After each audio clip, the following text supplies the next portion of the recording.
Today, I'll be making kimchi because Natasha wants to eat homemade kimchi. I learned from Maangchi, who is the most popular kimchi teacher on YouTube. She teaches how to make the traditional kimchi made from whole cabbage. Besides following her recipe, I would also be doing an ingredients inspection, including some from Korea, to make the best tasting kimchi. This style of kimchi uses wongpok or napa cabbage grown mostly in Asia. There's the more expensive version grown also in Australia or Japan I found at posh grocery shops. The cabbages I got here are already cut into half before they were sold, and only the Australia one I got was in whole. You know, opening these cabbages reminds me of opening a durian, except that it's easier. Maangchi also taught us what to look out for good cabbage. Good cabbages, like a lot of green stuff is leaves. This is better and smooth and shiny. As far as I could tell, all these cabbages have a good, smooth and shiny surface. Only the Japan one doesn't have that much green leaves and are a little yellower in color. Every country has its own unique smell, shape and size. I tried a sample of each of them from the stem to the leaves, and I do notice that the taste differs across the stem. Nearer the root, it's more crunchy and juicy, while the middle is the sweetest, and the leafy part is thinner and has a more pungent cabbage flavor. After sampling these cabbages from each country of origin, I figured that the Japan one tastes the sweetest and crunchiest. The Australia one tastes slightly less sweet but is still good, while the China one has a weaker taste and is less crunchy. And surprisingly, the Korea one isn't as sweet at all and wasn't also very crunchy. So I got a smaller Korea cabbage and it turned out tasting better than its larger size. So I think size does matter here. If it's too big, it won't be as sweet. But do these qualities really matter after all the strong seasoning we're adding later? We'll find out with a taste test. Anyway, we'll proceed to give each cabbage a rinse in cold water, then throw in a sprinkle of salt in between each layer of leaves. It actually gets a bit harder to split the layers closer to the core, so you really have to get your fingers in there. Let them rest and rotate every 30 minutes. Meanwhile, we can prepare our porridge by heating some water and glutinous rice flour. I'm making double of Maangchi's recipe, which says it's good for 5.4 kg worth of cabbage, but it turned out to be just enough to use for my cabbages weighing 3.2 kg. So I recommend making more paste than you need because it would be sad to not have enough paste to rub into your cabbages later. As the porridge cooks, it starts getting thicker at the bottom, but stirring breaks it up into curds. After it thickens into what looks like porridge, we add our sugar and it tastes like a sweet and thick goo. We let it cool while we cut our vegetables. First, white radish. I found them from 3 different countries, but unfortunately, the Korean radish was not in stock during the making of this video. But the Malaysia one does look a little like the Korean one. Shave off the skin of the radish and cut them up into matchsticks. After trying each of them, the China and the Japan one tastes a little sweeter than the Malaysia one, with the Japan one having a slight edge in sweetness. However, the differences are really subtle and these are all good radishes. Generally, the core part is the sweetest while the edges have a mustard flavor.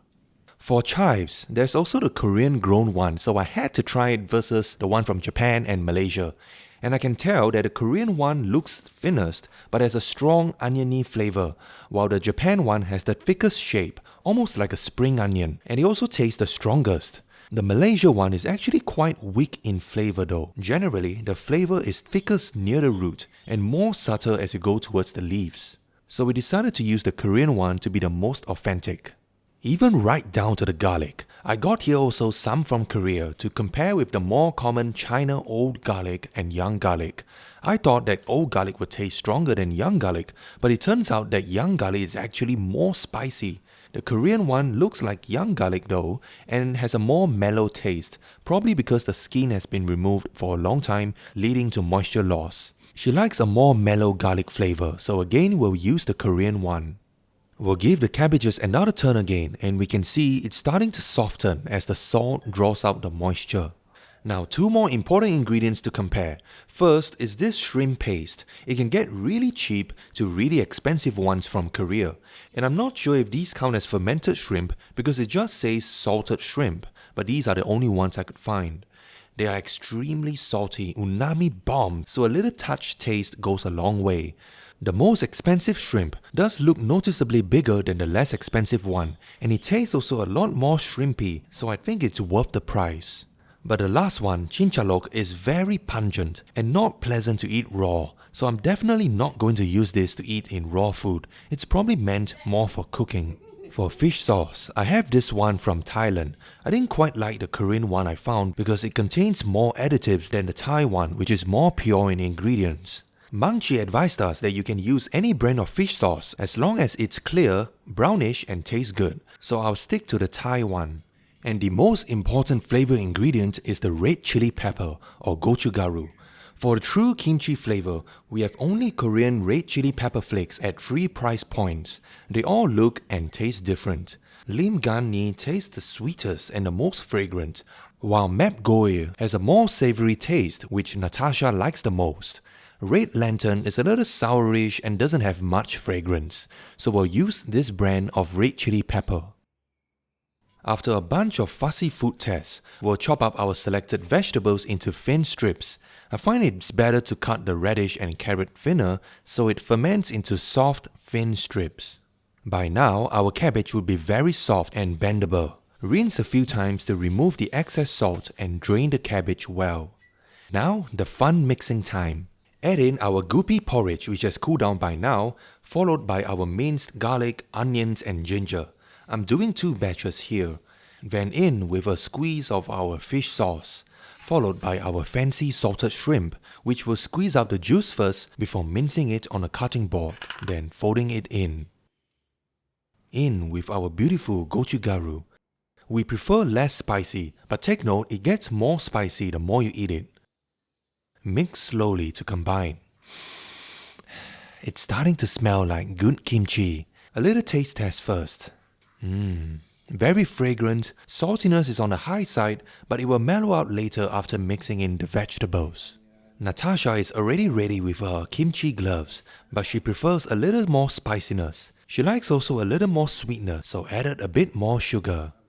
Once we confirm that the paste tastes good, mix in half of the vegetables and try to mix them all together slowly. I used bare hands here to train my Iron Chef hands, but I will wear gloves next time to prevent burning hands from the chili, which can burn for hours. Then, rub the paste in generously between each layer of the cabbage leaves. I heard that putting in effort into making your own food makes you appreciate it better, so I invite Natasha to help with the process too. She said she feels like an ajumma now making kimchi and looks like she's enjoying the process.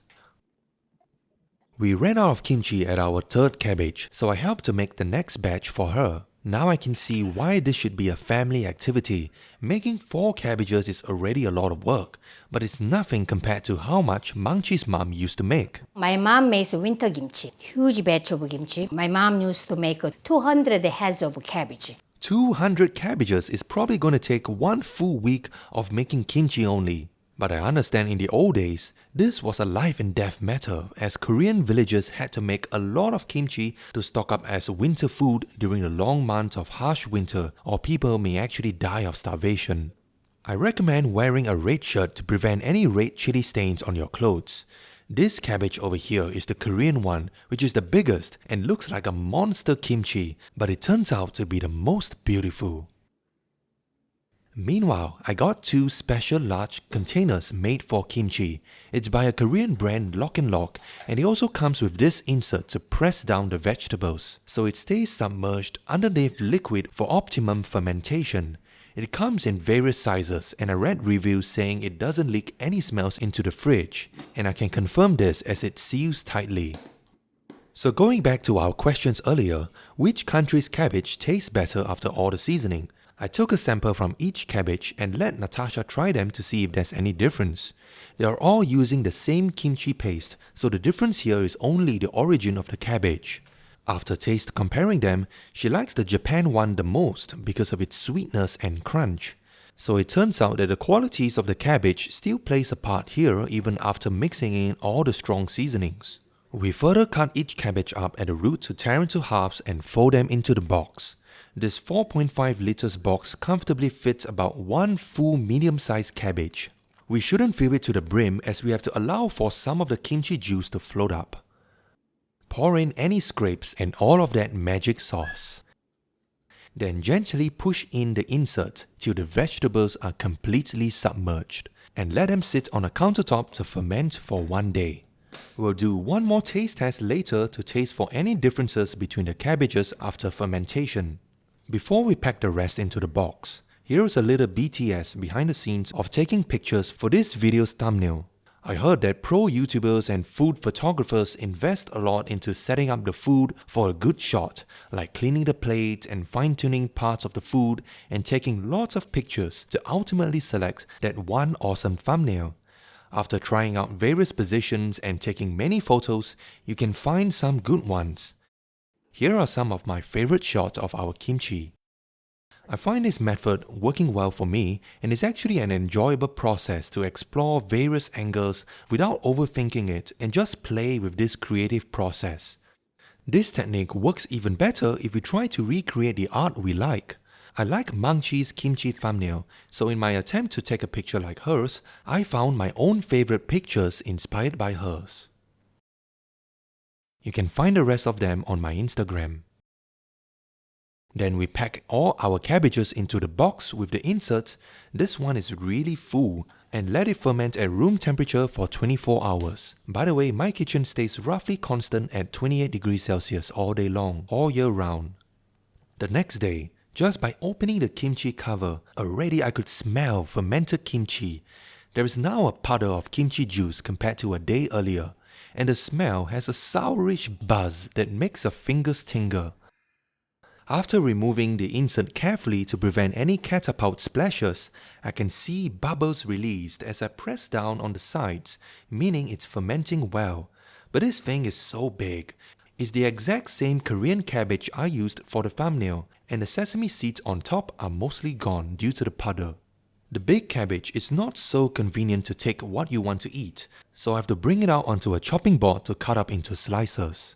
I think the bubbles are also due to some trapped air pockets around the cabbage, as you can see it bubbling up through the container. So I have here with me a sample of the 4 cabbages again after 1 day of fermentation to taste for any difference between them. We'll dress them up with some kimchi juice and a touch of sesame seeds. They all fermented well, and visually there isn't any difference between them. And it turns out, after tasting them, the qualities of the cabbage still remains after 1 day of fermentation. She still likes the Japan cabbage one the most for its sweetness and crunch, followed by the Australia one. The kimchi is sour, salty, spicy. It tastes good, like the one I had outside. I still prefer it to be more sweet, and overall it tastes nice. It's indeed spicy first with a savory fragrance followed by a sourish kick, and biting into the cabbage releases more fermented cabbage juice that fizzes on your tongue. The China and Korea one are much softer, and you taste more of the chili paste and less of the cabbage. But they are all delicious homemade kimchi, so we'll put back all our cut up samples into the box, sink in the insert like flooding your own boat, and I think it's worth making a lot of kimchi because you can make lots of yummy food with it, like kimchi pancake, which he likes, and kimchi fried rice. Because of the spices and the aromatics in there, and it also lasts for months in the fridge, it's a worthy investment to make to last us a kimchi season.